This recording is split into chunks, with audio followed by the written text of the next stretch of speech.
Olá amigos e amigas, bem-vindos a mais um vídeo do nosso canal Amigo de Penas. Hoje nós vamos continuar a falar sobre as gaiolas fabricadas em casa.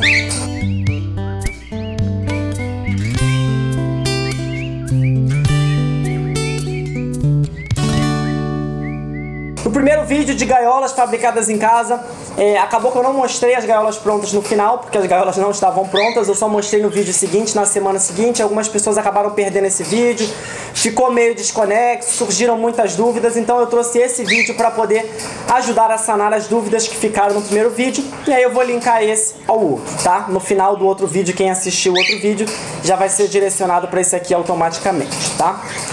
Nós vamos falar sobre algumas situações que os inscritos colocaram ali naquele vídeo, e aí a gente vai conversando sobre isso e aí eu vou explicando algumas coisas. A primeira coisa que a gente vai falar é sobre o fundo da gaiola, tá? Eu dei aquela solução de você apoiar o fundo na gaiola de baixo, mas algumas pessoas não dispõem de gaiolas em sequência, algumas pessoas têm uma gaiola só, querem fazer de um jeito só, e aí essa solução não funciona. Então, baseado no que alguns inscritos escreveram pra mim e baseado também em ideias que eu tive, eu bolei uma mais simples, tá? E aí eu já vou aproveitar para mostrar como é que eu faço essas gaiolas de novo, rapidinho, porque algumas pessoas não entenderam alguns detalhes, tá? Então você vai cortar duas tiras, eu vou fazer aquela pequenininha porque não sobrou material para fazer uma gaiola grande nova, tá? Você vai fazer duas tiras, uma vai ter borda, que é esse aramezinho aqui sobrando, e a outra não vai ter borda, tá?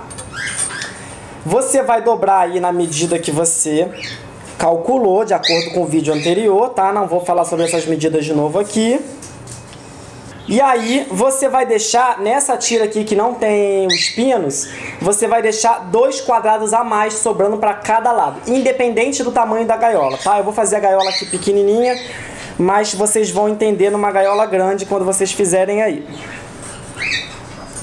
Aí você vai encaixar, como eu expliquei, tá? Muita gente não entendeu como é que é essa dobra aqui, gente, ó. Os pinos ficaram pra cima, você vai dobrar pra dentro. É simples, né? Esse aqui eu vou dobrar pra fora porque o pino ficou pra dentro. Mas não tem mistério não, vai dobrando, que aí ela vai estruturando. E depois você vem com o alicate e faz o arremate aí, corta os pinos que estão sobrando, né? Vou fazer aqui rapidinho só pra gente entender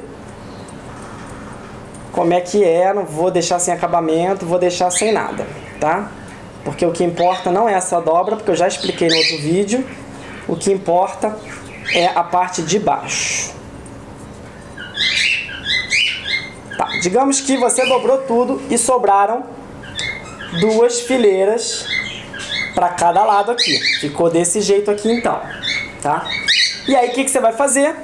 Você vai dobrar uma fileira para dentro e outra fileira para dentro. Vai ficar mais ou menos assim a sua gaiola, tá? E aí, resolvido o problema. Você vem com um fundo de chapa galvanizada, encaixou aqui, tá resolvido o seu problema, tá? De fundo, quer tirar para limpar, tira, quer colocar, coloca, tá? Embaixo ele vai ficar aberto, tá? Aí tem que ver o tamanho da gaiola, que talvez um quadradinho seja pouco. Se a tua gaiola for muito comprida, talvez você precise deixar alguns quadradinhos, né? Talvez ligar com arame, não sei. Aí você vai adaptando aí de acordo com o tamanho da sua gaiola, tá? Então, essa é a ideia para um fundo, para que funcione direitinho, tá? Outra coisa que a gente vai conversar hoje é que alguns inscritos manifestaram uma preocupação com relação ao tamanho da gaiola. Será que de repente a gaiola não está no tamanho ideal, não tá muito pequena? Como é que é isso? Quem acompanha aqui o canal sabe que eu tenho as minhas convicções, eu tenho as minhas certezas, mas eu escuto, eu leio o que as pessoas escrevem e eu levo em consideração sempre, né? Poxa, se eu tenho 3, 4 pessoas comentando que talvez o tamanho esteja pequeno, alguma coisa aconteceu. Ou no vídeo a gaiola apareceu pequena, ou realmente as pessoas acham que estão pequenas. E será que são só 3 ou 4? Será que não tem mais aí 20 mil que viram, acharam e não comentaram? Então, para poder explicar, né, de certa forma, qual foi o critério que eu usei para construir uma gaiola desse tamanho, eu trouxe alguns argumentos aqui, tá? Para vocês entenderem como foi a minha linha de raciocínio. Não que esteja certo, não que esteja errado, é uma linha de raciocínio, porque tamanho é relativo. O que é grande para um é pequeno para outro, né? O que é bom para um pode ser ruim para outro. E aí, a gente sempre tem que seguir uma linha de raciocínio, né? Que eu entendo, dentro do meu bom senso, é uma linha de raciocínio que seja razoável e que a gente proteja melhor, aí no caso das aves, os nossos animais, tá?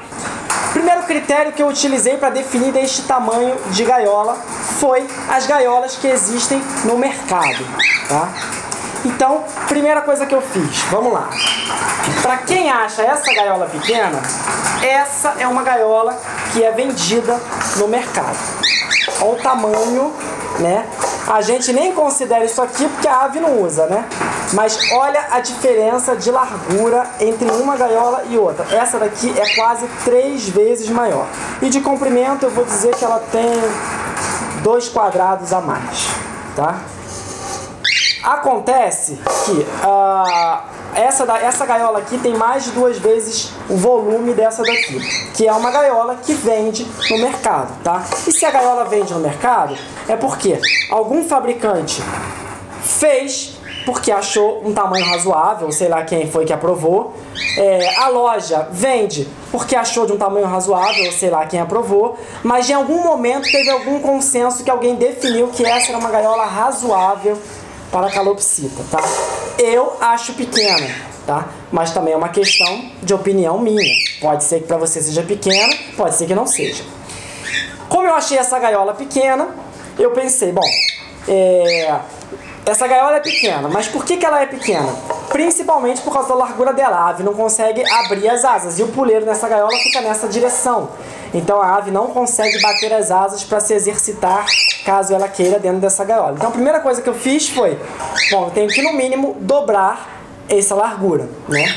E tá mais do que o dobro dessa largura para os dois lados. Então qualquer uma das duas aves consegue abrir as asas e bater para se exercitar para qualquer um dos dois lados, tá? A primeira coisa que eu fiz foi baseado na gaiola para uma calopsita, que é essa daqui, que eu acho pequena, por isso que eu fiz mais do que o dobro.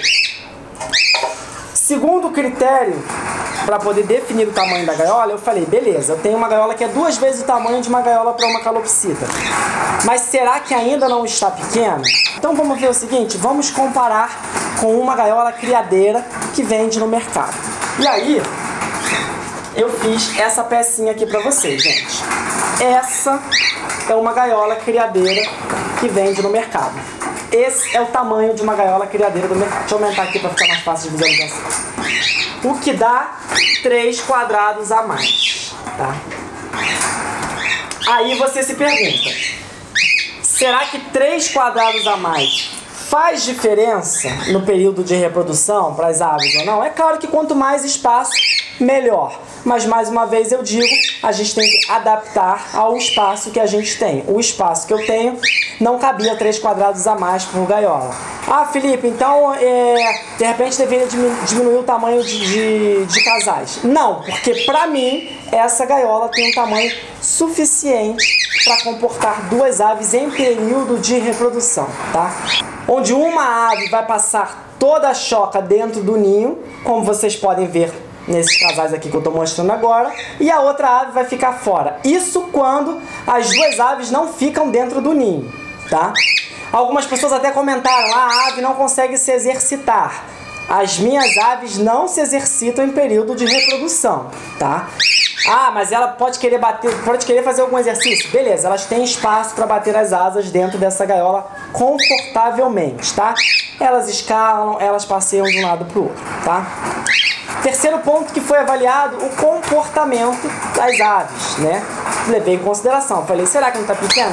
Vou observar. Será que as aves estão estressadas? Será que as aves estão brigando? Será que elas estão arrancando penas? Não. Agora que elas estão se debatendo, porque eu começo a falar, elas começam a ficar agitadas, mas o normal, elas ficaram quietinhas, foram para as gaiolas, se adaptaram no primeiro dia, começaram ali a já acasalar antes de eu colocar o ninho, né? A medida da gaiola eu contemplei que caberia uma banheira de um lado, um comedouro do outro, confortavelmente, que não ia ficar embaixo do puleiro. E para quem acompanha o canal, eu tenho alguns inscritos que até comentam que entendem completamente a mentalidade aqui minha e da criação, sabem que eu tenho um viveiro enorme, que as aves voam a maior parte do ano e que o período que elas vão ficar aqui dentro é um período curto, temporário, como se fosse uma quarentena. Quando ela vai para uma casa nova, ela fica numa gaiola menor de quarentena. Então é mais ou menos esse período, né? É o período de choque, quando os filhotes vão fazendo mais ou menos uns 20 dias. Eu tenho muitos casais que querem reproduzir de novo e puxam as penas dos filhotes. Então acaba que eu pego os filhotes para tratar na mão, mesmo sem gostar, mesmo sem querer, mesmo sem indicar. Eu acabo tendo que fazer isso para poder poupar os filhotes. E é bom porque os pais até descansam mais tempo. Num ritmo de criação, isso é bacana. Mas, como eu acabei de falar, elas vão passar um período breve dentro da gaiola e depois voltam a ficar livres no viveiro. A gaiola é só para reprodução, para que eu possa ter um controle do nascimento dos filhotes, que eu saiba de que pais são aqueles filhotes, tá? Vamos falar sobre algumas pessoas que comentaram: ah, suas gaiolas anteriores eram melhores, uma gaiola fabricada é muito melhor, não compensa, é uma economia que não vale a pena, etc, etc, etc. Gente, eu me considero uma pessoa de bom senso e eu enxergo muito bem, modéstia à parte. Eu sei que uma gaiola fabricada é melhor, mais bonita e tudo de bom, tá? Mas às vezes eu acho que as pessoas não prestam atenção nas coisas que eu falo no vídeo e isso me deixa até um pouco preocupado. Parece que a minha comunicação não tá boa. Uma das primeiras coisas que eu falei no vídeo foi: eu não comprei uma gaiola porque não encontrei uma gaiola que se adequasse à minha criação. Eu precisava de uma gaiola que em alguns momentos ela tivesse abertura na frente, em alguns momentos que ela tivesse abertura na lateral. Eu precisasse de uma gaiola que tivesse as dimensões parecidas com essa, que a portinha fosse mais ou menos nessa posição. E eu precisava de uma gaiola que fosse versátil, que eu pudesse puxar a bandeja para qualquer lado. Então eu não encontrei isso no mercado. Por isso eu resolvi fazer. E foi bom eu resolver fazer, porque eu fiz, mostrei para quem quer fazer, né? Criei um vídeo aí de conteúdo de sucesso, a galera adorou, tá? E dei opções para as pessoas fazerem. Achei até ótimo não ter achado, porque aí criei esse vídeo aqui de produção de gaiola que o pessoal adorou, gostou e tal. E por último, para me convencer de que realmente essa gaiola não teve nenhum problema, nenhum impacto com relação às aves, foi o comportamento dela com relação à criação, tá? Nessa temporada, e aí eu já vou falar no próximo vídeo aqui, na sexta-feira que vem, é uma temporada que eu bati recorde de ovos e recorde de ovos galados, tá? Foi assim absurdo, mais do que dobrou a quantidade de ovos nessa temporada para a média que eu estava acostumado nos últimos anos.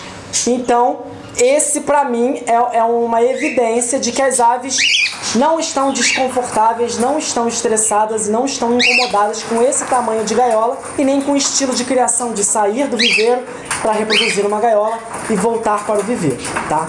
Então, a isso eu bati o martelo na certeza de que esse tamanho, para mim, para a minha criação, é um tamanho que funciona, é um tamanho que as aves não ficam incomodadas, não ficam estressadas e elas reproduzem muito bem e não se incomodam com esse tamanho de gaiola, tá bom?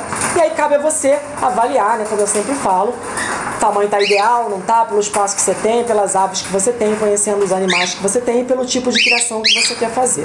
Eu dei uma sugestão de tamanho, mas também, se você achar que mesmo assim eu achei que tá pequeno, faz maior. Bom, espero que vocês tenham gostado do vídeo de hoje, era isso que eu queria contar pra vocês. Quem gostou desse modelo, faz parecido. Quem preferir comprar, compra. Quem preferir fazer maior, faz maior, não tem problema, tá? Faça do jeito que você achar melhor pra você. E agora vem o inseto aqui participar do finalzinho do vídeo, tá bom? Muito obrigado mais uma vez e até semana que vem.